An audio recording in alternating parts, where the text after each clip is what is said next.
Hey guys, I'm actually talking with you on a new computer right now. You get an IBM something or other.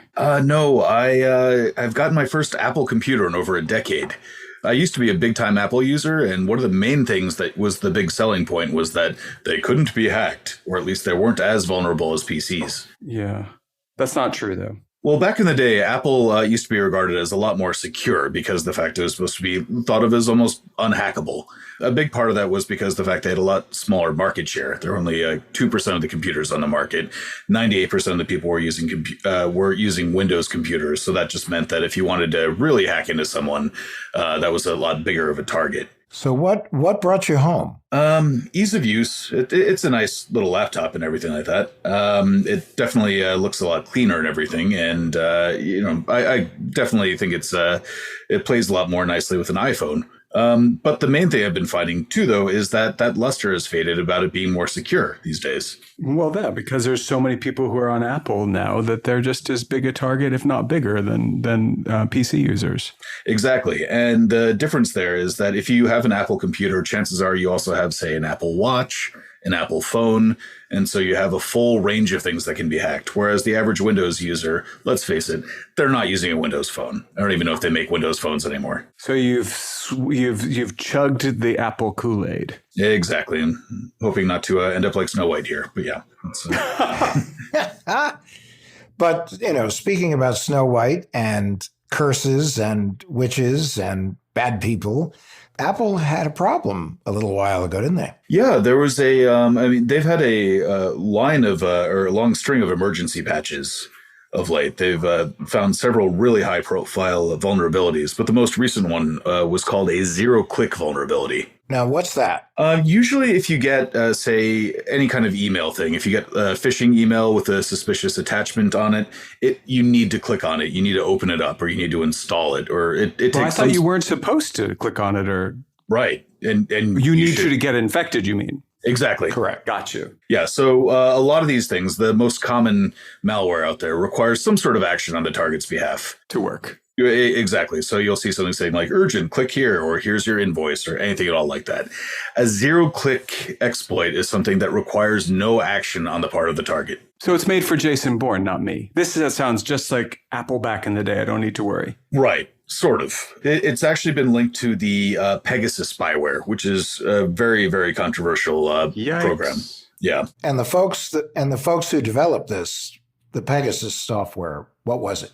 The NSO group, they're called. It's a cybersecurity and tech company operating out of Israel. And as I understand it, they say that they have a, quote, code of ethics relative to the countries they work for, because apparently they're very country oriented.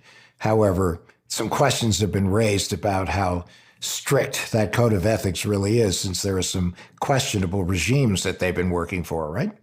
Yeah, exactly. There was a leak recently in the last several months that showed 50,000 people have been targeted by the Pegasus spyware. And that includes journalists, some heads of state, diplomats, human rights advocates, and the like. This is countries using this stuff, right? Mm-hmm. How does this affect Adam or me or you? It's debatable. It depends on what kind of line of work you're in. I think one of the main things about it is it shows the sophistication and the availability of a vulnerability here. They were able to create a type of malware that could be sent to anyone that could receive an iMessage. So it's less about whether or not you're being targeted. I don't think Apple would have scrambled that quickly to release a patch if there wasn't any general danger to folks.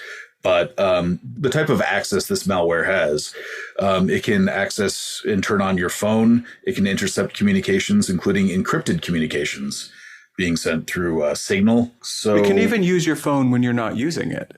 That's right.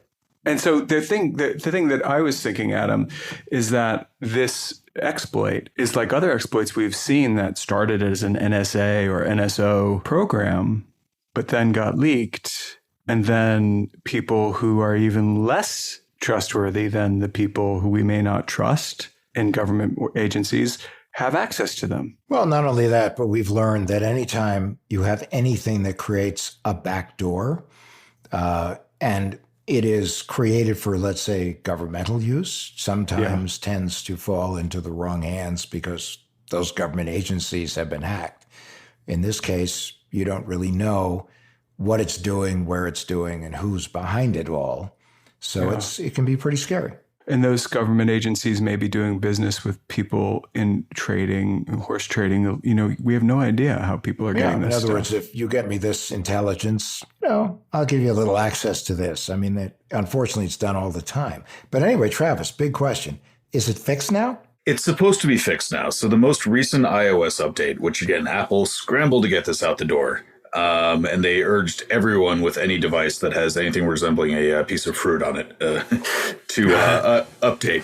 But I think from a tech point of view, the thing that's most interesting and perhaps most frightening here is that Apple had already announced that they had fixed this with recent versions of their operating system.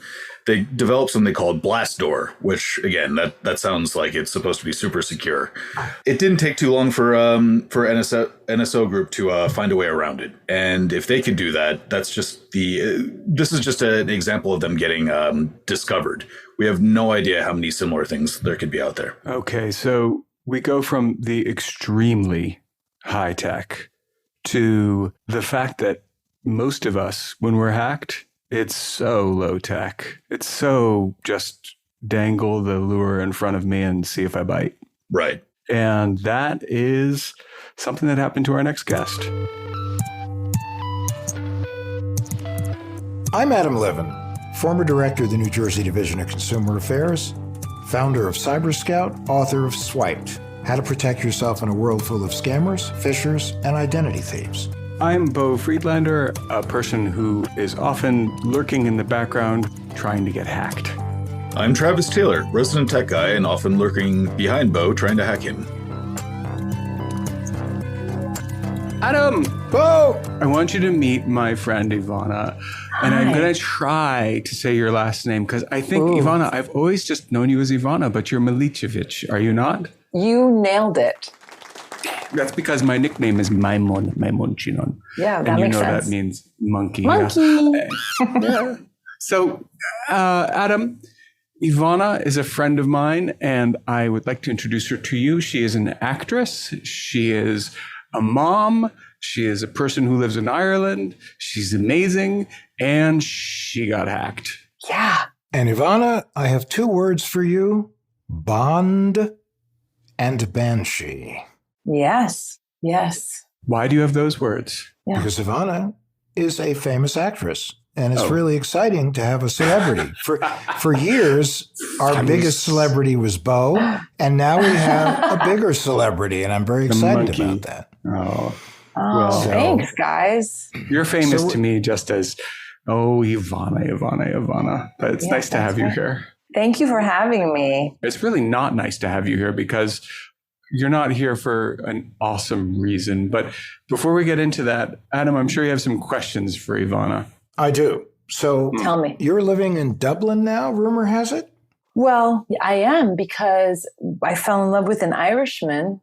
And then we had been living long distance between Los Angeles, Vancouver, Croatia, like everywhere where I was working since we were together. And then I got pregnant and was working. And 2 years of my son's life, we were traveling like that. So then 2020 was going to be the year I spent in Ireland supporting him.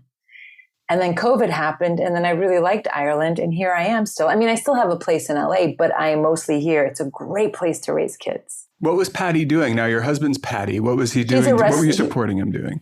He has an incredible restaurant here called Nut Butter. And it's very California inspired, although I've never been to anything like it anywhere else. It is like healthy food, but flavors like you've never had before. Listen, I'm a pizza and burger girl, and I love this food. What kind of food is it? It would be like, it's like a mix of all these different things. So like, it's flexitarian. So people who are completely vegan can go eat with meat eaters and be super healthy. So it's not like fake meats. There's like beautiful Irish brisket tacos, say, but then you can also have jackfruit tacos. So it's not like jackfruit is turned into a burger patty. It's just jackfruit seasoned in a way that makes you feel like it might be pulled pork. All right, Bo and I will be calling a little later to get a reservation. You are more than welcome. No, I really want to go. It's not far from New York. No, it's only like 5 hours away, right? Yeah. Yes. So as an actress, I would love to know, because I'm a movie fanatic. 2-part question. Question number 1, what's your favorite movie ever? And question number 2 is, what is your favorite movie that you were in? Okay. Favorite movie ever, if I can only pick one. I mean, a top 3 would be easier. I'm going to say 2001: A Space Odyssey. Because at least that's do 3. Come on, do 3. Okay. 2001: Space Odyssey. I love Amadeus. Okay. Okay. And it should be 5, but and then let's say, I really love Shawshank Redemption too. What is your favorite movie that you've appeared in? I'm going to say it's not a movie. I think that my favorite thing I've done to date is probably Banshee, even though I know it's not a movie. And if you said movie, I would probably not give you what you wanted, because it would be Head Over Heels, which is this like girly chick flick, but it was just so much fun. It was my first kind of time getting to be a comedian, which is my first love, really. Now I'm this like dramatic badass, which is weird. And then Banshee, because I really gave it absolutely everything I had. Mind, body, spirit, sweat, tears, bruises, nudity. I mean, I everything was there. So that was really special. Did you enter into it, Ivana, as a person who knew how to do all that fighting? I knew I was going to take to it, put it that way. Okay. Do you know, like I wasn't a fighter, but I knew I could move and I knew I could pick up choreography. And even the way the fights are structured, I don't know how much of it you've seen or not, because I know I'm in it a lot. But it's still structured. The fights are choreographed in a way that I look really good. In other words, I'm excellent with my hands. You don't see me doing crazy kicks because my feet are a mess. But I'm really powerful in my upper body and with my legs as a base. We are all huggers. We are not hugging at the moment, and none of us are naked at the moment. So therefore, and I've never been in a fist fight my entire life. True story. Almost, though. I remember that time. But anyway. I was just hoping you'd mention Red Alert 3 personally. But Red Alert 3. Command and Conquer. Yeah, exactly. Travis was when I asked Travis what his favorite thing that you were in about that, he was like, yeah, Red Alert. That's awesome. Wait, do you remember my character's name? I remember how she sounded. Yeah, I remember the voice. I don't remember the name exactly. But yeah between that and Castlevania, that's sort of the geek creds. Yeah. Oh, nice. I love that I'm part of these geeky things. Yeah.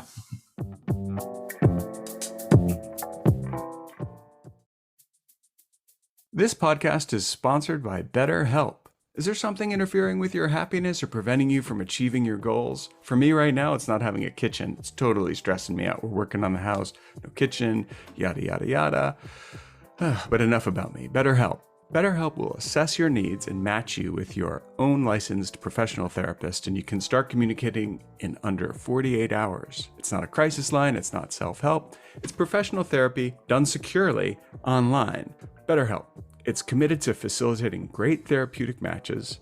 So if you don't like your therapist, you can change your therapist. It's free, easy, no problem. Visit BetterHelp.com. That's BetterHelp, H-E-L-P, and join the over 2 million people who've taken charge of their mental health with the help of an experienced professional. There's a special offer for What the Hack listeners. You can get 10% off your first month at BetterHelp.com/hack, H-A-C-K. That's us. Check it out. Every Friday, Slate's popular daily news podcast, What Next, brings you What Next TBD, a clear-eyed look at technology, power, and the future. From fake news to fake meat, algorithms to augmented reality, host Lizzie O'Leary is your guide to the rapid technological changes reshaping our world. Those changes aren't always visible, and they aren't always what they appear to be. And that's where TBD comes in.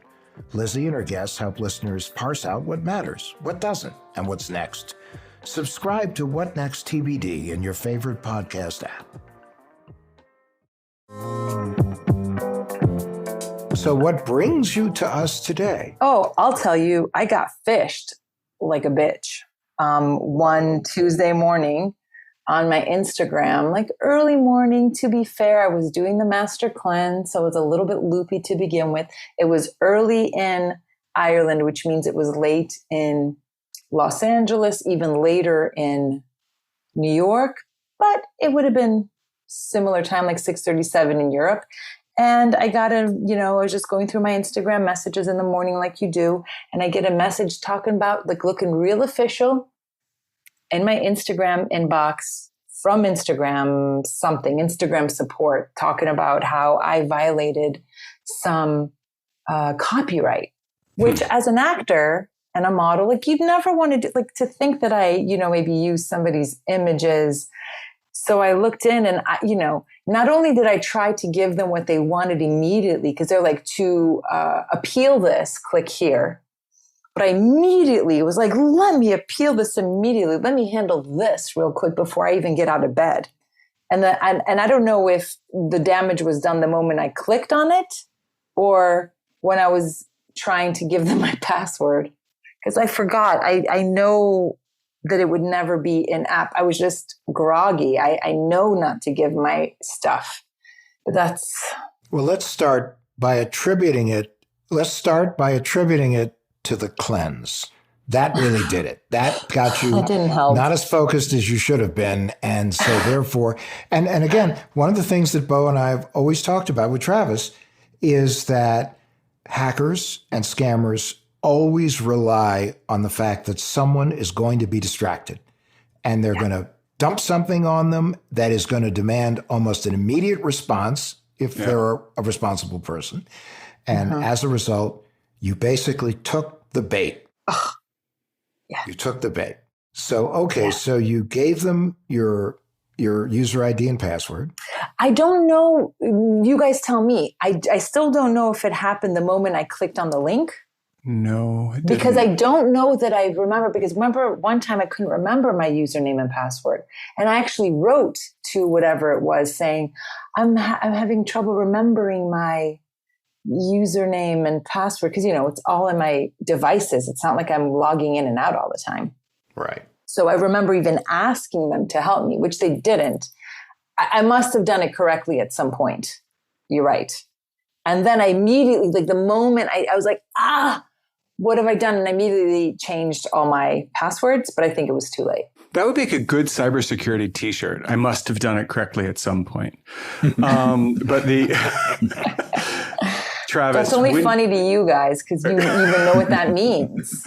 Well, but it's also funny because in your case, we'll get into it, but there's some humor here. Thank God. Oh, yes. But Travis, did it happen when she clicked, or did it happen when she provided her password? I'd say with about 99.9% certainty was when you provided your password.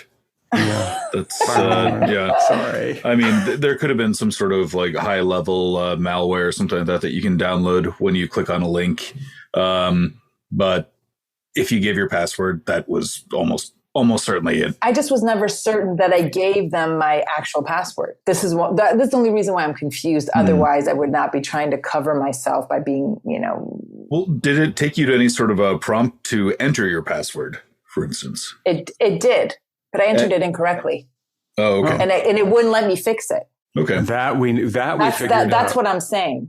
Mm-hmm. Yeah, that's the part. That's the hack part that happened to you. I had only just found out because, again, I'm not on there that much, too much, but not that much. Like, people told me before I realized it, put it that way. My friends with my phone number texted me before I knew what was going on. In fact, you guys might have been my third call with already a solution. When it was like, yo, babe, I think you got hacked. Don't worry. Bo knows a guy. So before I even knew what happened, somebody, which is my good luck, which I know everyone's not that lucky. And by the way, I got hacked through my friends. They were using my friend's profile to get to me. That's what they had parasited, or what do you even call that? Like, it was a different name, but it was through their account that they got to me. Daisy chaining. Yep. Daisy chaining. Travis, so I know that you know this hack well at this point. So daisy chaining, or how did her friends get to Ivana? How did that part work? Well, the way that Instagram in particular works is that it's connected to your phone or your phone number.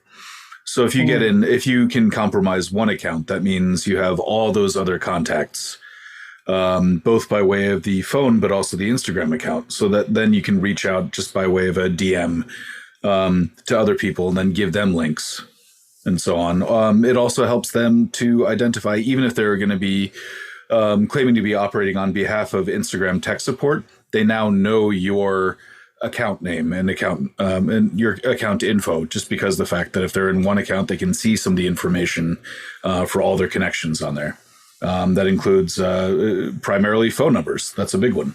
You know, the general advice we also give to people, and it's really true, is that oftentimes one person is not the actual target. It's someone else, someone they know, but they use familiarity in order to get in and then get to that other person.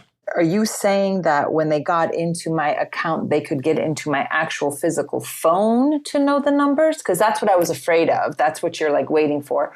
Or you're saying because on Instagram, some people have their phone numbers up there. Not as such. When you sign into Instagram, it gives you an option to sync your contacts. In other words, to let you know other people who are on your phone what their accounts are on Instagram. Okay. So when you do that, but they don't necessarily know their numbers to then call. Yeah. My celebrity friends or whatever. No, but it is why you got targeted. And there is it's a more mechanical hack. Once they have control of your account, they can send out messages from your account. But they weren't sending it as me. So Guinevere did get a message from saying, me. Yeah, saying you have done a copyright infringement. I think. But it was me.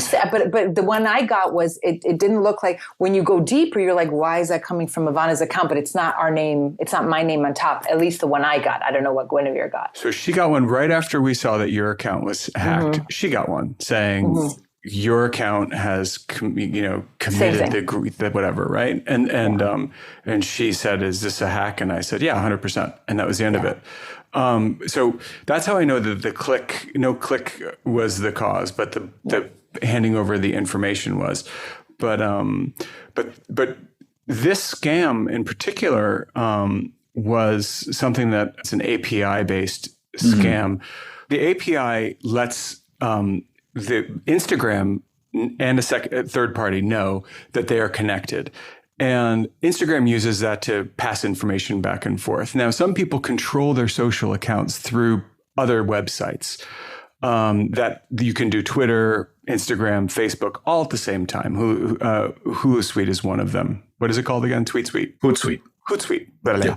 At any rate, Instagram communicates with Hootsuite through an API. Mm-hmm. And as I understand it, this hack worked by having the API connecting to a Hootsuite-like service, gave the hackers an opportunity to then change Ivana's login information. Mm-hmm. Yeah, the phone number and the email address on the account. And where they were located. I didn't understand why, one, they let everyone know I was hacked by, putting all those pictures up.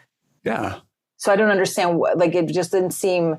That was to make you scared and make you cough up some money. Which they never asked for. Which is weird. And what's weirder yet, Adam? Yes. They were in Turkey, and Instagram was not able to just go, duh. That's why is she in Turkey and Ireland? Yeah. No. And not only that, here's the thing. I am a user that's based in Los Angeles. When I set up my account, I was in Los Angeles. Okay. I live in Ireland. Do you think I went to Instagram and was like, well, they ought to know that now I'm based in Ireland. Who cares? I still go back and forth. But so when this all happened, they can know all they want. My point is, when all of a sudden I'm changing my info to Turkey, that they weren't like, this is weird. Let's freeze it. My biggest issue with all of this is that there's, I was lucky I had you hooked me up with Andre and Lifears. How about the people who need their 1,000 followers for their small business? They can't, they have no recourse. It's not like there's a number to call on Instagram or Facebook or any of these places. It drives me crazy. I hear you. But Adam, I would like you to just take this opportunity to explain who Andre is. Andre is a forensic expert he really is a superstar when it comes to cybersecurity. He's one of the guys you read about that you don't necessarily see. He's an ethical hacker, and he runs a company that specializes in basically helping highly placed individuals, companies. They're there for all that. We have horror story after horror story after horror story about people desperately trying to contact these massive platforms and ending up with nothing but crickets. They just don't get a response.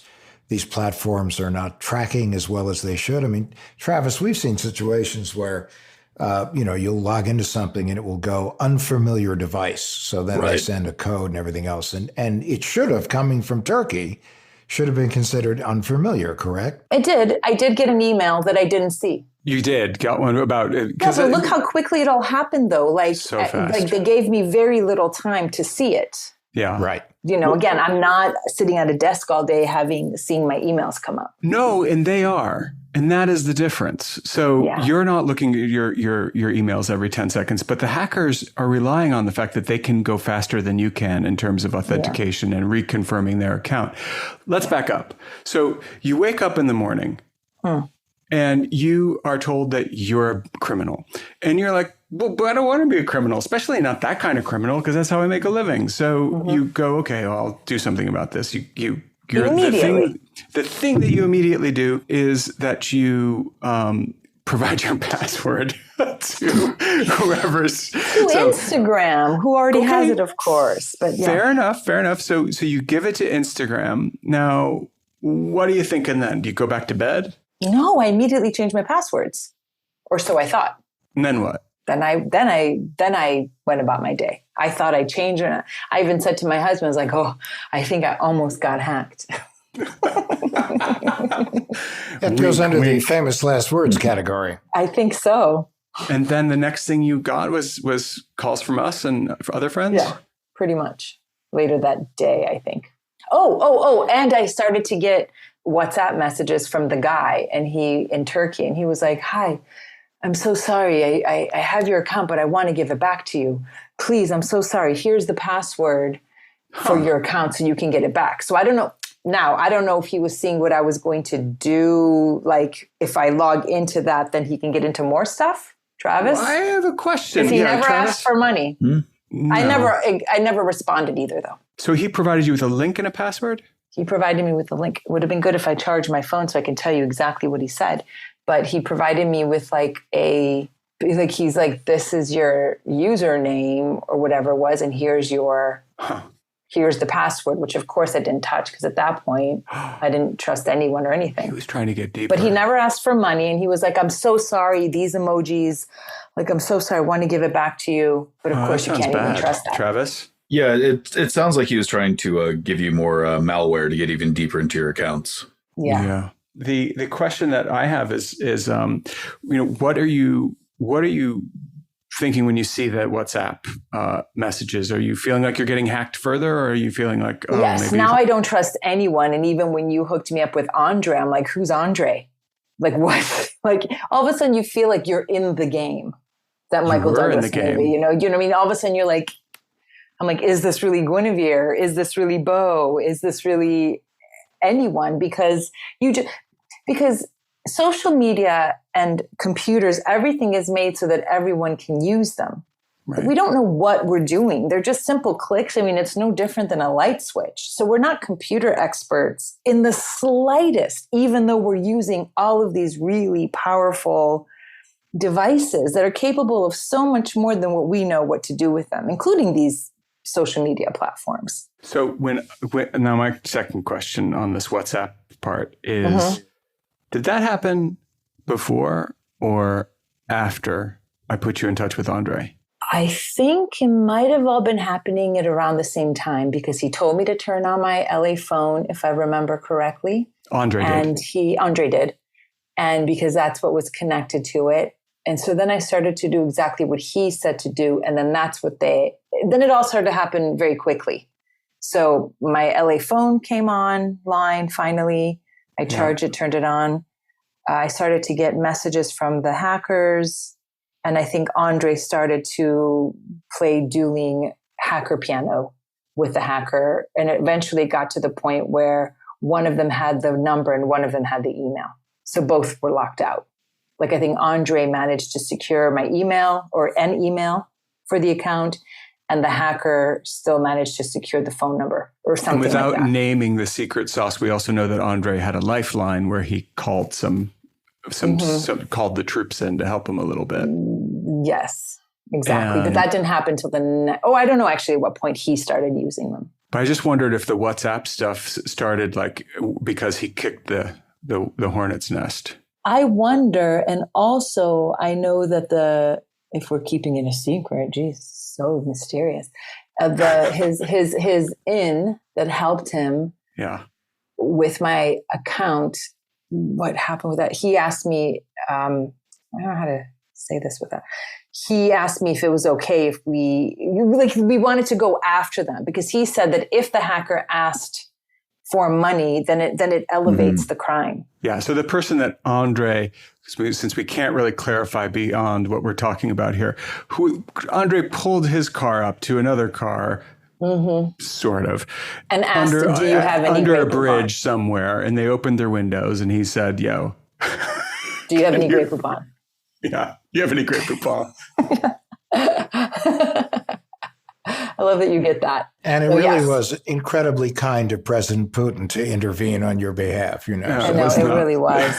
But he's always had a crush on me, so. Well, that's true. He loves Banshee.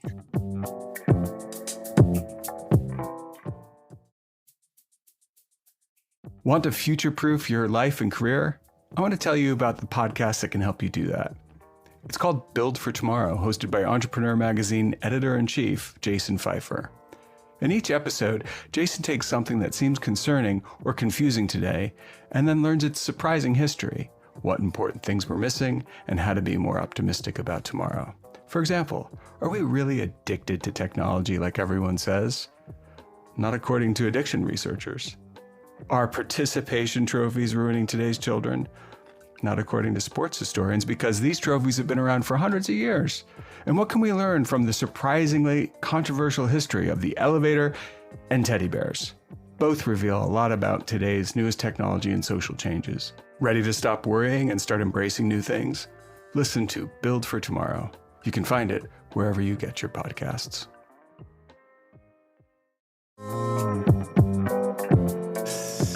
So Andre called his mystery person, and did that solve your issue? Are we saying that like basically you got saved by a mystery person? It took the mystery person to finally get my account all the way frozen until we could solve the rest.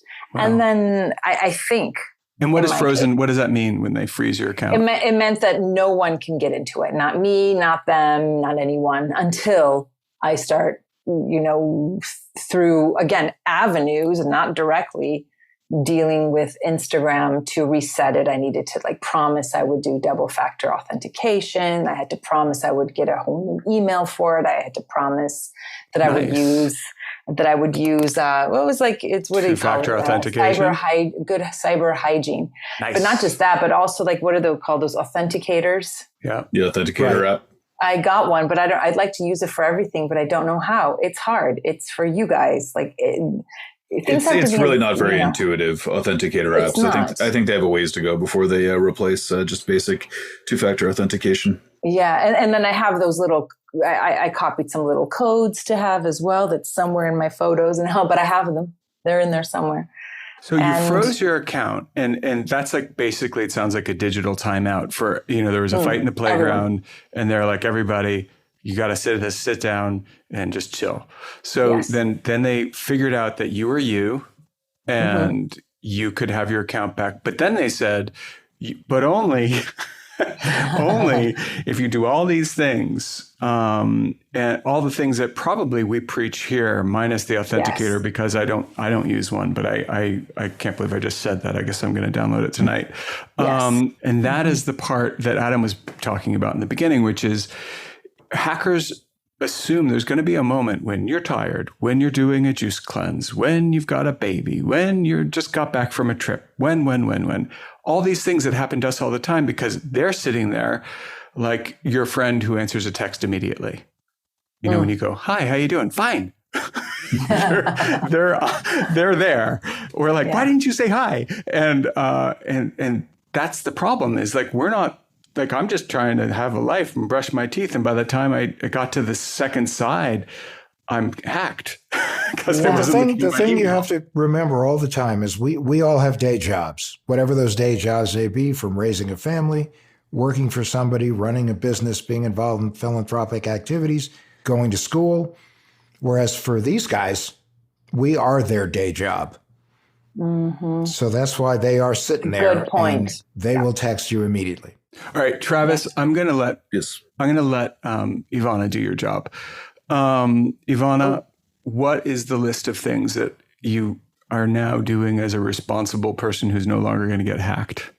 Well, one, I'm learning more because I don't have everything figured out yet. Like I said, I have two-factor authentication. Obviously, I've changed all my passwords. I'm trying to use those crazy alphabet, number, symbol, googly eye emoji passwords that you can't remember. Yep. I have the authenticator, but I really don't know how to use that all the way, but I have it on my Instagram. I have saved those codes, how they give you, you can get four-digit codes that They're you like can the save get out of for jail later. free cards. Yeah. Get out of jail free cards. I have those for a couple, and I have them somewhere secret places. Which all of those were lies if you're listening to Hack Ivana, though she doesn't have them written down. She has them tattooed. I'm letting you down a wild goose chase, guys. No, but you should consider, and we'll continue, you should consider getting a password manager. It'll make your life a lot simpler. Writing that down. But no, right. But Travis, hold on. Password. We just recently on adamlevin.com, I think you wrote the article, Travis, about 3-word passwords. So just like if people don't want to use a password manager, can you explain why a 3-word password might be a good move? Sure. One thing that helps with password security is overall length. In other words, something that's 25 to 30 characters long is going to be would take a longer time to hack or breach than something that's 8 to 10 characters long.